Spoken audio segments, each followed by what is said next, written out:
السلام علیکم۔ شروع کرتا ہوں اللہ کے نام سے جو بڑا مہربان نہایت رحم کرنے والا ہے۔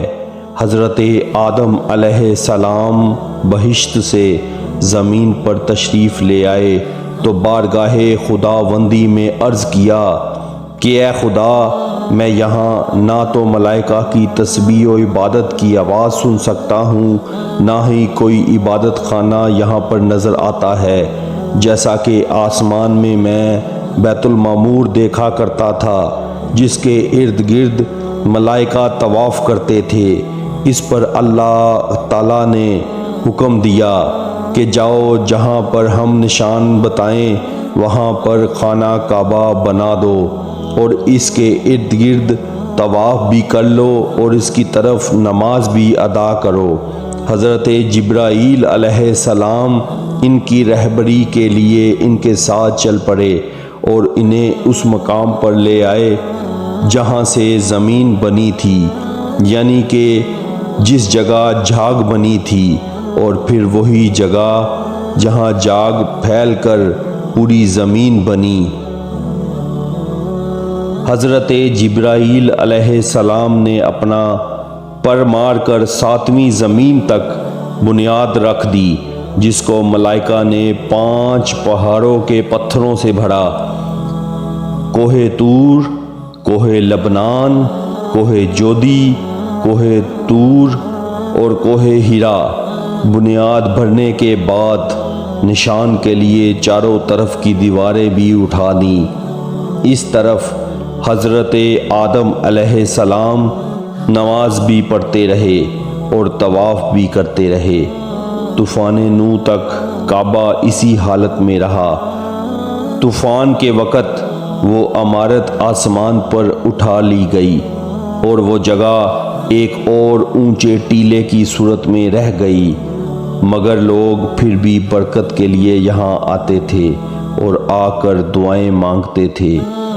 پھر حضرت ابراہیم علیہ السلام کے زمانے تک کعبہ اسی حالت میں رہا۔ جب حضرت اسماعیل اور حضرت ہاجرہ یہاں آ کر رہے، یہاں کچھ آبادی ہو گئی، تو حضرت ہاجرہ کے انتقال کے بعد حضرت ابراہیم علیہ السلام کو حکم ہوا کہ حضرت اسماعیل علیہ السلام کو ساتھ لے کر خانہ کعبہ کی عمارت تعمیر کرو۔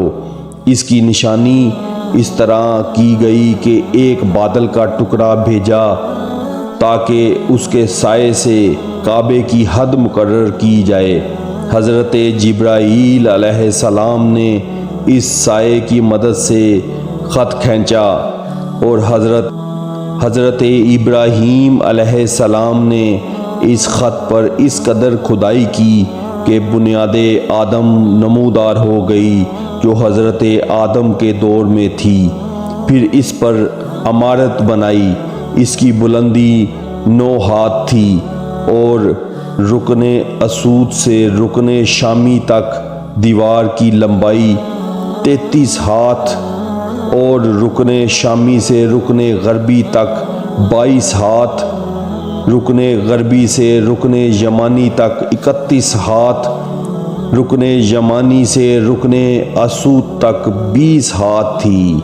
اس طرح خانہ کعبہ کی عمارت مستطیل کی شکل میں بنی۔ حضرت ابراہیم نے خانہ کعبہ کے اندر ایک طغار سا بنایا تاکہ کعبے کے لیے جو نذرانے اور تحفے آئیں وہ اس میں رکھے جا سکیں۔ اس کے دروازے 2 تھے، ایک داخل ہونے کے لیے اور ایک نکلنے کے لیے۔ کعبہ بنانے والے حضرت ابراہیم علیہ السلام تھے اور ان کو غار اور پتھر اٹھا کے دینے والے حضرت اسماعیل علیہ السلام تھے۔ اس دفعہ اس کی تعمیر کے لیے 3 پہاڑوں کے پتھر لائے گئے۔ بعد میں اس عمارت میں کچھ تبدیلیاں بھی کی گئیں۔ اس کی اونچائی مزید بڑھائی گئی، دروازے بھی 2 کے بجائے 1 کیا گیا۔